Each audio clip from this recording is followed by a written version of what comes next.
more guys Yeah. who will say something. Yeah. Yeah. Can I Yeah. But no, Hayward was good. Hayward was good, right, guys? Absolutely, for sure. I felt like we could have gone longer with him. I know. I've never really heard him that expand. He was going, so it was good. Very cool. And Bruce, you know him pretty well, huh? Yeah, he's a very good interview. Lenny knows him just as Absolutely. well as I do. He's a wonderful interview, and if you get him in the right setting, he can say some things that you would never expect. No, he seems like a pretty smart cat. Well, he doesn't. How should I put it? He answers the question, and sometimes the answer is short, which is what it deserves, and sometimes it's long, which is what it deserves. He doesn't just kind of play the game, which I like. Sure. The story is, he puts his gamer on like at 4:00 for a 7:00 game, and I always have fun with him on it. And I'm like, "Why do you put your jersey on at 4:00?" And he's like, "Because I do." Like he didn't have an answer for it, and it was like the perfect answer. Like he laughed that I would think it was interesting. Bruce, can you tilt a little to show me a little bit more of the chest protector and helmet? Just your headroom's perfect. Just need to see a little bit more of the chest protector. So tilt it more towards your kitchen.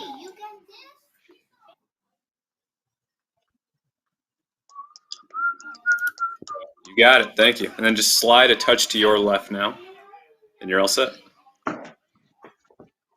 Thanks.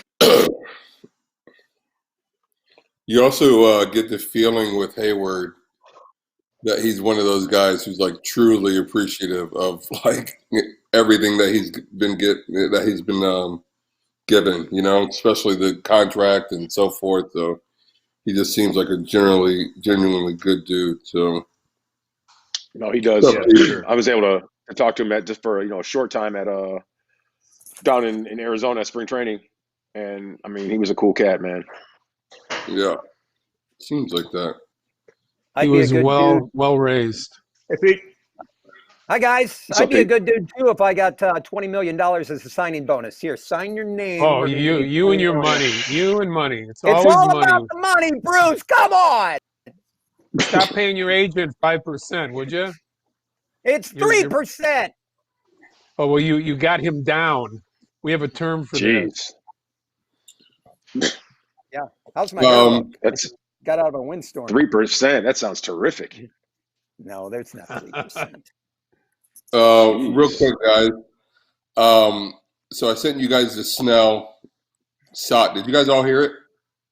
Yeah. Oh yeah. Yep. I did. Okay. So let's make sure we're measured in our thoughts. Obviously, a sensitive subject with us. Being in that middle ground. So just make sure we're measured in what we say with that, because it is definitely, he doesn't come off as the sharpest cat in the book. So very easy to attack him. So let's just make sure we're smart in our words. There's no middle ground for him. I mean, there's, he's young, right? When we were that young and you've had that much that's been given to you, it's hard to know how you would react. But he doesn't get it. So, I mean, and look, he was playing video games at the time. So come on. He's sitting on $5 million that he's earned. So would he feel the same way if he was a rookie? Right. So, I mean, I don't want to bash people, but I mean, I have very little consumption for this when I know how many people are going to be out of work over the next few years, and what are they supposed to stay home too? Right. So I think we can say all those things. Let's just not totally crush him, because obviously he doesn't. Like I said, he doesn't come off as the smartest person in the world. Forget it. I'm killing him. Hey, but Kevin, would you guys all agree though that Blake Snell is probably the least recognizable Cy Young Award winner in the history of baseball? Jim Constanti. Yeah. About 97 players. Pat Henkin won it once, didn't he? Yeah. I just Willie feel like Hernandez. Pat Henkin's name jumps off the page. You know what I'm saying? Like Blake Snell. I mean, unless you're, in baseball circles, I mean, I feel like, What about he still doesn't even get a Guillermo? lot of talk about.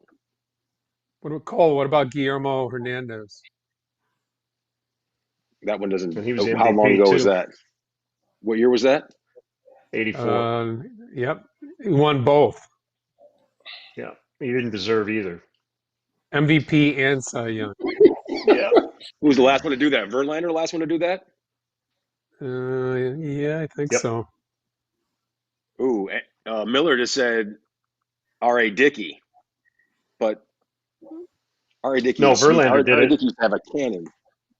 You mean Dickey as, didn't win. in terms of Dickey you're didn't win saying MVP. Cy Young, right? You're saying Cy Young, Yeah. like an obscure Cy Young. Yeah, yeah, Sure. that's a good call. Late in career, I guess I forgot R.A. Dickey won a Cy Young. That's crazy. He was really nice that year. Good dude too. No, all the Bedrosian. videos all look good on the stream here. I think we're good. Thanks. Did hold on a second. I'm all set whenever, Malik. Yep. Give me 2 seconds. Oh, I got to get the chat up. Who are we going to start with? Don't start with me. Don't start. Don't do it. You don't want to bury him off the top, Bruce? No, don't do it. I'll bury myself. I'll start if you guys want me to. No, I got it. Are you guys seeing the stream? Let me see. Yep. I see the side. You got it, Lynn? I got it now. Yeah, we'll go Lynn, Pete, Bruce.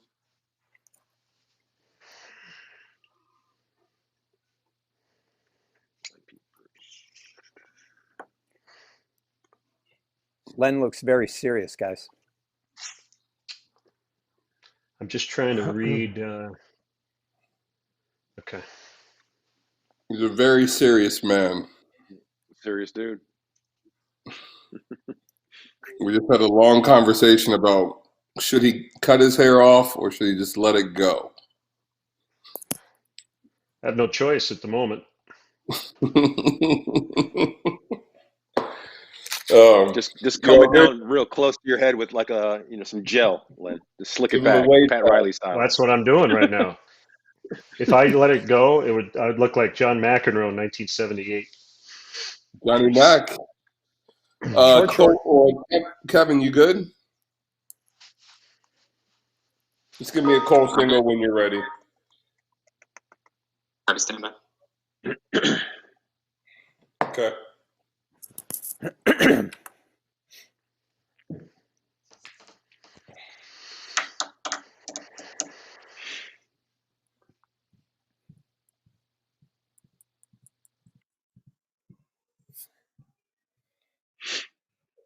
All right, Cole, you good to go?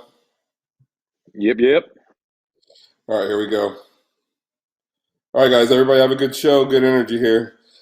3, 2, 1. Hey, like clockwork, Cubs 360 presented by Miller Lite is on the air. I'm Cole Wright, or as my wife likes to call me, useless information. I provide you with that information because we're going to take a spin around the best nicknames in the history of Major League Baseball. And speaking of nicknames, Jason Hayward, he's going to stop by to let us know how he's been getting ready for 2020 if and when the season actually gets underway. Now it's time to roll out the red carpet because it's time to meet our cavalcade of characters. And when it comes to nicknames, let's just call him Mr. Cubs 360. From 670 The Score, it's Bruce Levine. And if a tenure could drive, well, it'll be season number 16 for Len Casper on the mic. It's Len Casper, ladies and gentlemen. And last but not least, it's our version of Jackie Moon. If you look over at his Twitter page, yeah, he's wearing the Flint Tropics jersey. He's our semi-pro. It's WGN's Pete McMurray. Now, gang, let's get down to business because Major League Baseball and the players, they continue to discuss that return to play proposal. Now, we do know that there could be a little bit of a dip in funds when it comes to the players getting played. So, Blake Snell, former AL Cy Young Award winner, not on board with that reduction in pay. Let's have a listen.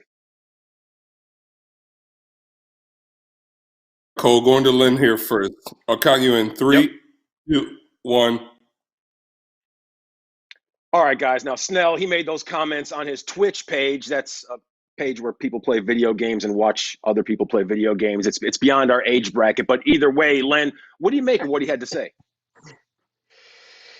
Well, look, I'd rather make it a bigger picture than specifically about Snell, because I think while the tone was a little different, he has echoed some comments that have already been made previously, and that is the health risks are real. And far be it from me from criticizing players who are a little concerned about what the health landscape will look like when we do return to action. So I think that part of it is definitely real. And then I was thinking about the big picture in terms of the players and the owners and the risks and rewards of playing this season and not playing this season. If you're a guy who's got tens of millions already in the bank, not playing this season is not the end of the world. And we're hearing a lot of stuff and opinions from those types of players. We haven't heard very much from the quote rank and file, second or third year player. Typically, these kinds of things you hear from the big stars.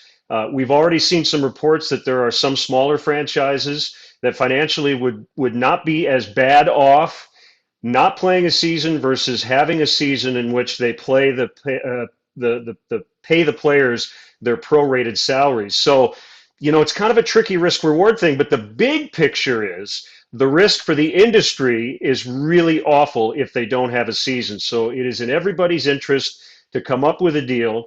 And then for the players, I think there's a precedent setting thing here, and we can argue whether there should be or not, because this is a unique circumstance. But I do think a lot of the players look at this as a precursor to the CBA conversations in a little over a year. I would be concerned too if I was a major league player. If there's a player out there that's concerned about his health and wants to stay home this season, God bless him. I mean, if you're worried about your health and you want to sit out the 2020 season, go ahead and do it. I completely respect that. And by the way, the 50-50 split, it's all about negotiation. Life is about negotiation. If you want to get to 70-30 or 60-40, you start at 50-50. But here is the problem that I have with Snell. Are you worried about your health? Are you worried about your money? Are you worried about greed? Last I checked, Major League Baseball had 162 games. There's going to be probably 82 this season. Here's the thing, the players, there has to be a little wiggle room here with the players and the players union. I think Snell, in my opinion, is more worried about his $7 million a year than his health. This is a difficult one because I admire him for stepping up and talking about how he feels and how honest he is about it. I think that's really great. But like Pete said, he's putting a price on his health, okay? And I don't go along with it. I can't understand. He said, well, for my normal prorated amount, I'll do it. But for less, my health is more important than that. And I can't find the logic in that. I appreciate his honesty. He has certainly a right to say it. I'm sure there's others that feel that way as well. Maybe people won't be as honest as Snell will be. But, you don't want to have new terms coming up like Snellfish. Now, Len, you made it a point to say that we've heard from some of the big stars like Blake Snell, of course, with the Rays, won the AL Cy Young Award, but we haven't heard from those second-year players. Why do you think that is? I just think it's the nature of the beast. I think in every sport and probably every union in the country, you're going to hear from the people who've been in that union the longest, who have the biggest voices, the biggest standing. That's the way it's always been, going back to the Marvin Miller days. And there's just not a huge risk for a guy like Mike Trout or Clayton Kershaw to be brutally honest. And going back to Bruce's point a little bit, I think the word is tone, right? So for Blake Snell to say what he said is one thing, but I do think there's a tone involved, and you have to be careful. If that tone is a little too caustic, you're going to turn a lot of people off. Boy, that is a great point, Len. It's all about tone. I mean, Snell came off, when we watched that video and heard the audio there, he came off like he was greedy. I mean, that's the first thing I thought of. If you're a major league ball player, the first thing that has to come to mind is your health. How are they going to pull this off this season? Health has to be first. And again, I mentioned this earlier. If you're worried about your health and you want to stay home legitimately, stay home. I completely respect that. Well, a lot of people in our country will not have the choice of staying home or not. And I think we have to be honest about the fact that people are wanting to go back to work, wanting to go back healthy. And when it's called upon them, they will have to go because they have to pay their bills. So you have to be careful about how you talk about these things, knowing that we might have 25% unemployment and people want to go back to their jobs and need to go back to their jobs. Also, contractually, he's in the second year of a 5-year contract. If he decides not to work when work is available, maybe he needs to talk to his agent about whether he's violating and breaking his contract. I think the other thing to point out is just the emotional aspect of all of this. It's tough when we ask players to be honest, and then when they're too honest or too emotional or don't have the right tone, they get criticized. So I do understand both sides of the issue, that he has the right to say what he says. We have the right to criticize what he says. But in the big picture, at the end of the day, I do think he was giving us the truth. And I don't necessarily believe he has a hidden agenda. I think he said what he meant. I think sometimes you have to hold back the truth when you're worried about making $7 million in a shortened season. When 36 million Americans are out of work, it makes them look bad. It just looked bad. Yeah, not a great look for Blake Snell right now. We will see how things unfold. Like you guys talked about, he's set to make $7 million in 2020. Now we're just getting started here on Cubs 360. Still ahead, we're going to get up close and personal with the J. Hay kid, Jason Hayward. He got engaged this offseason, so how are he and his fiance handling this quarantine? We're going to talk about that and more next right here. You're watching Cubs 360. Stay put.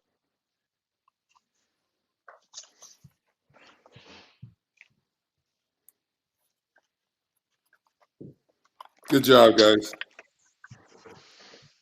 All right, so we're moving on to the C block here. B block is already on tape. We did that with Cole and Bruce about an hour ago with Jason Hayward. So here in this segment, we are talking about the NL Central. Give me 2 seconds here, guys. Yep. What's up? We got to work on Malik's ringtone too, don't we?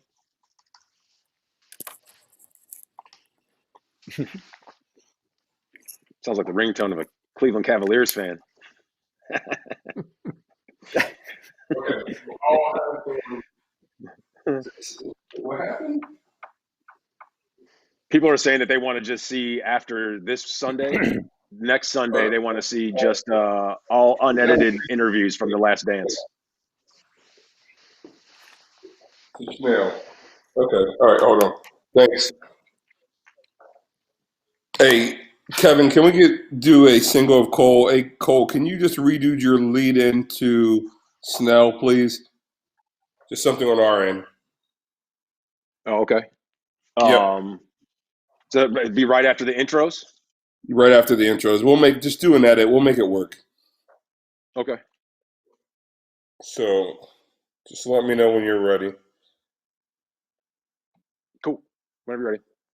Okay, 3, 2, 1. All right, gang, let's get down to it because Major League Baseball and the players, they're still in talks right now when it comes to that return to play proposal, which may mean a reduced salary for some players. And that's something that Tampa Bay Rays player Blake Snell, former AL Cy Young Award winner, he's not on board with. Have a listen.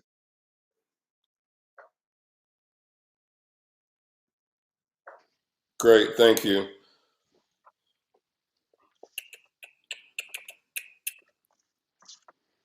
All right, guys. So let's go to Pete here first, okay, Cole? You got it. Okay. How are you going to get to him? Just so we're... The Central's deepest division in baseball. Yes right, or no? and it's a really refreshing thing. Okay, all you right. Got it. So yep. We'll go Pete, Lynn, and then Bruce. But just follow me on the messenger, guys. and we should be good to go. Kevin, we can start this off on a single. Thank you. Coming back on that full screen, yeah? Yep. You got it. All right, here we go. 3, 2, 1.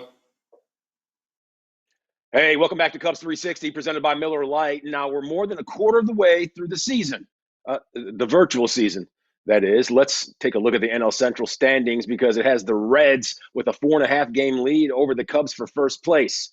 I don't like what I see there. The Cubs, they're 25-20 through 45 games, and you can follow along with the virtual Cubs on Marquee Sports Network's Facebook page. Do so and do that now. Now back here on Cubs 360, presented by Miller Lite with the guys. It's Bruce, Len, and Pete. And all this NL Central talk, well, it's leading me right into our Miller Lite refreshing take of the day. And Pete, I'll start with you because when we're talking about that refreshing take, is the NL Central the deepest division of all of baseball? Yes or no?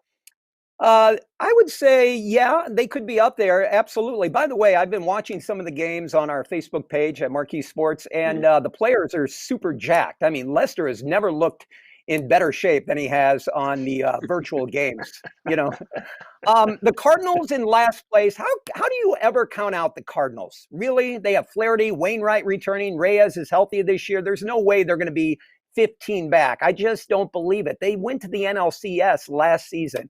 The Reds loaded up Castellanos and Strop from the Cubs. Trevor Bauer is going to be a very good pitcher this year if he can just keep his mouth shut.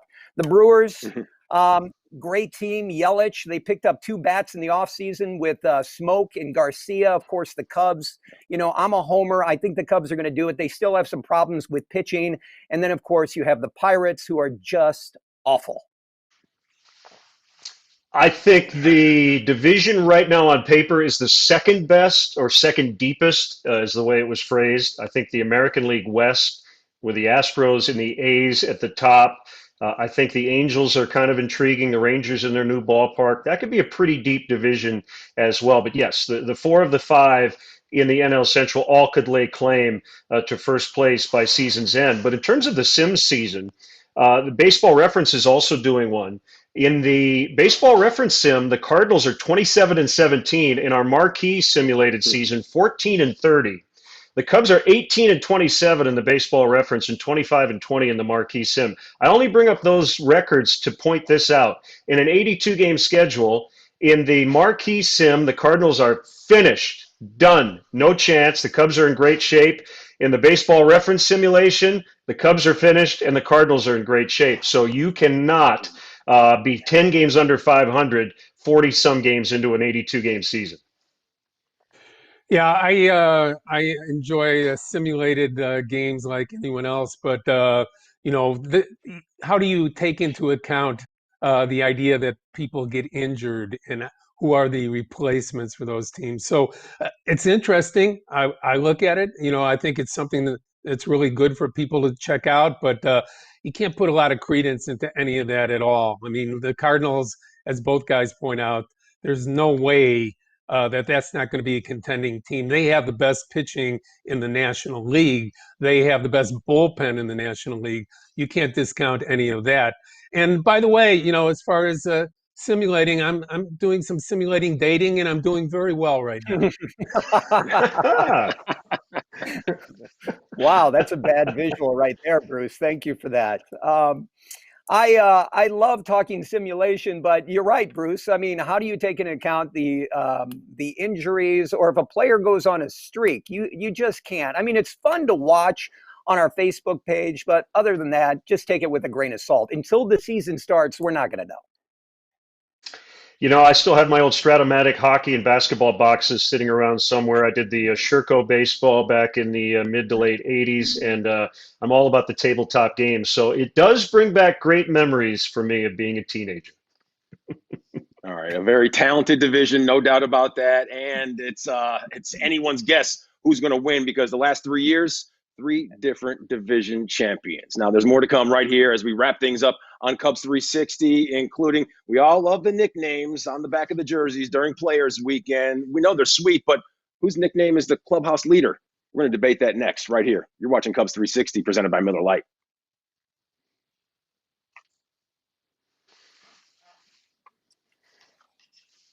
Bruce, you poo-pooed on the whole segment, and then you brought the goods with that girlfriend line. Oh, that was the line of the show. I'm doing great. I'm telling you. I'll send you a scorecard. No need, Bruce. No need. That's great. All right, guys. So wrapping it up here. We're just going to go through recently at The Athletic. They named the best nicknames of all time in baseball. The reason why we're doing that is we're playing off the crime dog, as Cole's going to mention in our promo for Off the Mound. We have the crime dog and Jermaine Dye on the show tomorrow. So we're talking nicknames here. So we'll just go in reverse order here. We'll go Bruce, Lynn, and then we'll end on Pete. You guys will all have Shoeless about Joe 20. was number one, right? Yes. No. Yep. Shoeless Joe. Oh, yeah. Shoeless Joe. Yes. On The Athletic. Yeah. Yep. Shoeless Joe. Yep. Yep.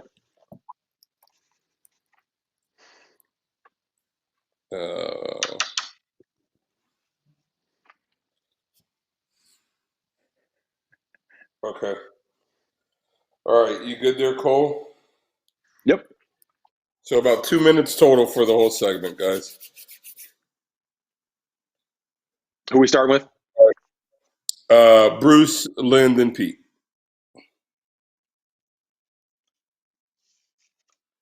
Okay, here we go. 3, 2, 1. Hey, you won't want to miss Ryan Dempster with former World Series MVP Jermaine Dye and former Cubs first baseman Fred McGriff on Off the Mound. But, sorry, guys. Start right now. Yep, here we go. 3, 2, 1.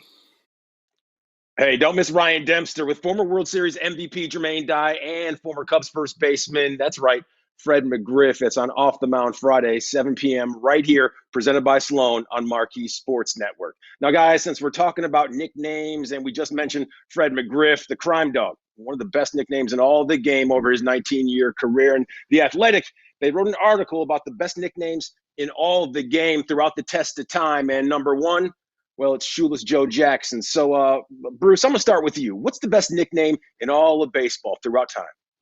I mean, I'm going back to the old Negro Leagues, and James Cool Papa Bell. No better nickname than Cool Papa. Guy that could turn off the light and be in bed before the light is off. Fastest man in baseball, Cool Papa.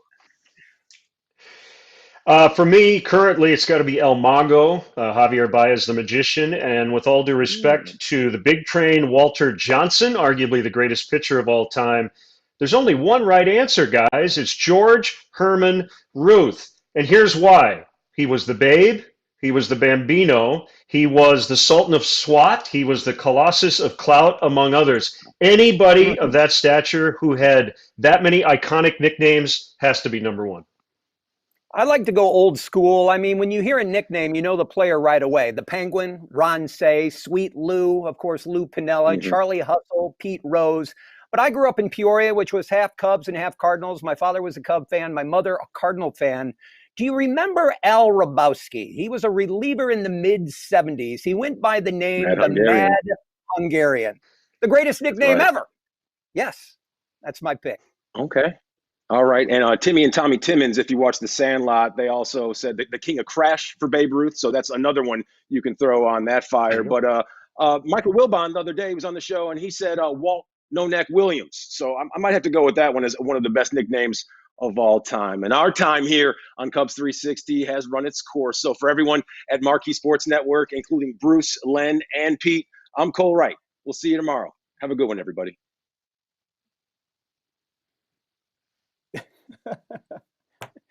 Is that all right? I'm so sorry. My lights went out in here. I don't know what happened. Yeah, I saw it. I'm thinking we may be able to cover that. Because that was really good. Yeah, I don't think you guys are going to be able to replicate. That was well done. We'll figure that out, Pete. We'll cover it. You're not going to be in the dark there. Sorry about that. Yeah, no worries. Good show, you guys. Good pull on Mad Hungarian, though. Yeah, good stuff. Thank you, guys. You're welcome. No wrong answer on that one. Thanks, guys. Good one. Fun show, gentlemen. See you guys tomorrow. Have a good weekend. Later, gang. See ya. You too.